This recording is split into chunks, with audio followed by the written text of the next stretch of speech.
नमस्कार दोस्तों, स्वागत है आप सभी का हमारे चैनल पर। आप देख रहे हैं नेक्स्ट 9 लाइव। तो बात करें टीवी की या बात करें फिल्म इंडस्ट्री की, ऐसे कई एक्टर एक्ट्रेसेस हैं जिनके निधन के बाद कभी ये खुलासा ही नहीं हो पाया कि उनका निधन कैसे हुआ। इस सूची में जो बहुत रिसेंटली आए वो थे सुशांत सिंह राजपूत। सुशांत सिंह राजपूत के जाने का भी कारण अभी तक स्पष्ट नहीं हो पाया है। आज की मेरी इस वीडियो में मैं जिस एक्ट्रेस की बात करने जा रहा हूं वे काफ़ी मशहूर एक्ट्रेस थी, आपने भी उन्हें ज़रूर टीवी पे देखा होगा, लेकिन उनका भी अचानक ही निधन हो गया, जिसके बाद किसी को विश्वास नहीं हुआ कि वे अब इस दुनिया में नहीं रही हैं। दोस्तों, अब इस एक्ट्रेस के जो पेरेंट्स हैं वो सामने आए हैं और उन्होंने अपनी दुखी जो उनकी सिचुएशन है उसको शेयर किया है। आपको बता दें कि उनके पेरेंट्स जो हैं वो अपनी बेटी के लिए पिछले 5 से 5.5 साल से लड़ रहे हैं और उन्हें न्याय दिलाने की कोशिश कर रहे हैं, लेकिन इसी के चलते उनकी जो फाइनेंशियल सिचुएशन है वो बहुत ज़्यादा ख़राब हो चुकी है, वो बहुत ज़्यादा बिगड़ चुकी है। अब इसी को लेकर उनका एक इंटरव्यू सामने आया है, इसी को लेकर मेरी आज की ये रिपोर्ट है। वीडियो को शुरू करने से पहले आप सभी से ये रिक्वेस्ट करूंगा कि अगर आप चैनल पर नए हैं तो चैनल को सब्सक्राइब जरूर कर दीजिएगा। इसके अलावा अगर ये वीडियो अच्छी लगे तो इसे लाइक करना भी नहीं भूलिएगा। आइए शुरू करते हैं। तो popular TV show Balika Vadhu जल्द ही दूसरे सीजन के साथ टीवी पर वापसी करने जा रहा है। बाल विवाह पर आधारित इस शो को दर्शकों से खूब प्यार मिला था। आनंदी से लेकर जगिया और दादीसा तक हर किरदार आज भी लोगों के दिलों में जिंदा है। जब आनंदी की बात की जाती है तो आंखों के सामने दिवंगत एक्ट्रेस प्रत्युषा बनर्जी का चेहरा सामने आ जाता है। बालिका वधू में अविका गौर ने छोटी आनंदी तो वहीं बाद में प्रत्युषा बनर्जी ने बड़ी आनंदी का किरदार निभाया था और इस किरदार को लोगों ने खूब पसंद किया था। इस किरदार को लोग आज भी काफ़ी याद करते हैं। अगर आपने भी इस शो का पहला सीज़न देखा हुआ है तो आप भी ये बात जानते होंगे कि इस एक्ट्रेस ने कितनी खूब एक्टिंग की थी और लोगों की कितनी वाही भी बटोरी थी। लेकिन लोगों को उस वक्त ज़ोर का झटका तब लग गया था जब 1 अप्रैल 2016 को प्रत्युषा बनर्जी का निधन हो गया। प्रत्युषा बनर्जी के निधन को सुसाइड बताया गया, लेकिन उसमें पेरेंट्स का मानना है कि बेटी के साथ कुछ गलत किया गया था। प्रत्युषा बनर्जी के निधन के 5.5 साल बाद भी ये गुत्थी अभी तक सुलझ नहीं पाई है और आज भी ये एक मिस्ट्री बनी हुई है। दोस्तों, आपको बता दें कि टीवी और फिल्म जगत की कई ऐसे सेलिब्रिटीज़ हैं जो अचानक ही गायब हो गए और उनके गायब होने का पता चला ही नहीं।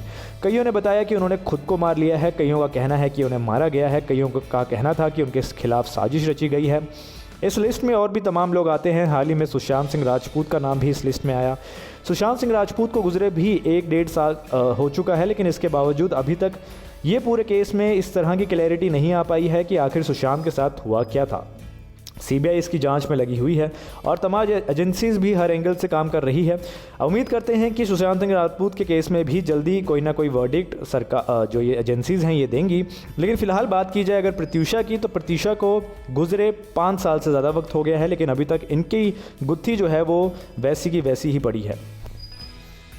दोस्तों, आपको बता दें कि प्रत्युषा बनर्जी काफ़ी हंसमुख और जॉली नेचर की लड़की मानी जाती थी। उनकी परिवार के साथ भी जो उनका बंधन था वो काफ़ी स्ट्रॉन्ग था, फैमिली से काफ़ी क्लोज थी वो। और जब प्रत्युषा बनर्जी का निधन हुआ, उनके जाने के बाद उनका परिवार टूटकर बिखर गया और सब कुछ गंवा गया।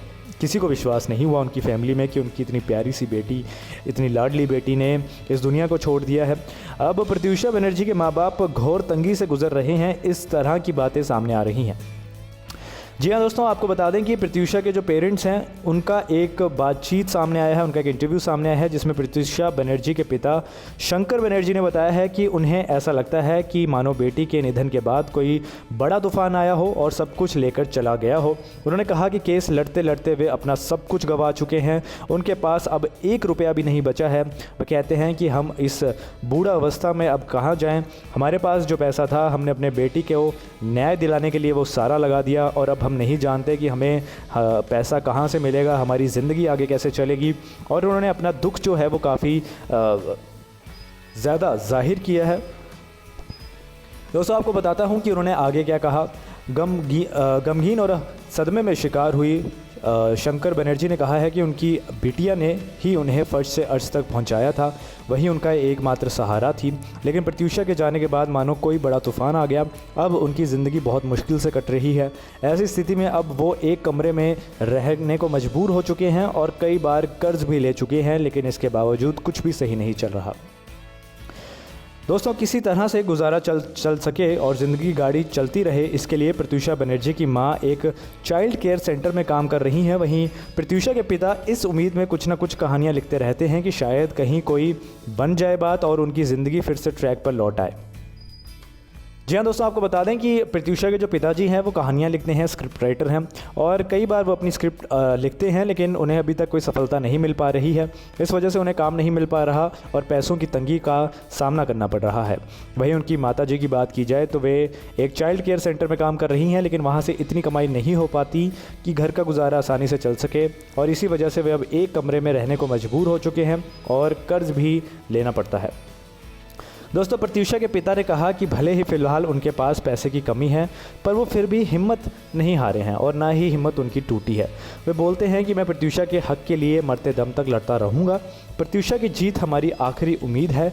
मुझे यकीन है कि हम एक दिन ज़रूर जीतेंगे और चाहे मेरे पास पैसे हों या ना हो, मैं कहीं ना कहीं से पैसों का अरेंजमेंट करके अपनी बेटी की लड़ाई को जारी रखूँगा और अपनी बेटी को इंसाफ दिलाकर ही सांस लूँगा।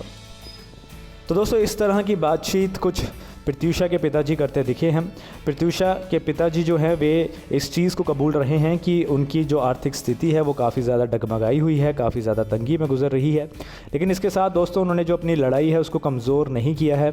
उन्होंने ये माना है कि वे जब तक ज़िंदा हैं, जब तक उनकी सांसें चल रही हैं, तब तक वे अपनी बेटी की हक़ की लड़ाई लड़ते रहेंगे और उसे जस्टिस दिलाने के लिए जो उनकी लड़ाई है उसे जारी रखेंगे। दोस्तों, अब आखिर में मैं आपको बताता चलता हूं कि आखिरकार प्रत्यूषा के साथ हुआ क्या था। आप में से कई लोग ये बात शायद नहीं जानते होंगे। आपको बता दूं कि 1 अप्रैल 2016 को प्रत्यूषा बनर्जी अपने मुंबई स्थित अपार्टमेंट में मृत पाई गई थी। पोस्टमार्टम की रिपोर्ट में बताया गया कि जो उनका निधन हुआ है वो दम घुटने की वजह से हुआ है। इस मामले में प्रत्यूषा के परिवार ने उनके बॉयफ्रेंड राहुल राज सिंह पर आत्महत्या के लिए उकसाने का आरोप लगाया था, यानी अबेटमेंट टू सुसाइड। और इसी के बाद से उनकी फैमिली जो है ये इस लड़ाई में लीन है और वे अपनी बेटी के लिए लड़ रही हैं। उनका मानना है कि मेरी जो बेटी है वो कभी भी इस तरह का स्टेप खुद नहीं उठा सकती है। कई लोगों का ये मानना है कि प्रत्यूषा ने खुद की जान ले ली थी, पर उनके पेरेंट्स का मानना है कि उनकी बेटी बहुत ही ज़्यादा खुशहाल थी, बहुत ज़्यादा खुश रहने वाली चुलबुली लड़की थी। वो इस तरह का काम कर ही नहीं सकती और इसमें किसी ना किसी का हाथ ज़रूर है। आपको बता दें दोस्तों, इस मामले को लेकर राहुल को जेल भी हुई थी, उन्हें पकड़ा गया था, लेकिन बॉम्बे हाई कोर्ट ने फिर उन्हें ज़मानत दे दी थी। इस ज़मानत के बाद उन्होंने एक्ट्रेस सलोनी शर्मा से शादी कर ली थी और अब वो अपनी ज़िंदगी जी रहे हैं। और कहीं ना कहीं अब ये मामला शायद इतना नहीं चलता, क्योंकि अब 5 साल गुजर चुके हैं। अब प्रत्यूषा को न्याय मिल सकता है कि नहीं, ये कहना बहुत मुश्किल होगा। खैर दोस्तों, आपका क्या मानना है? क्या आपको लगता है कि प्रत्यूषा को मारा गया था या आपको लगता है कि प्रत्यूषा ने सचमुच खुद की जान ली है? हमें कमेंट सेक्शन पे ज़रूर बताइएगा। फिलहाल आज की वीडियो को यहीं ख़त्म करूँगा। मिलूँगा आपसे अगली बार, तब तक के लिए नमस्कार।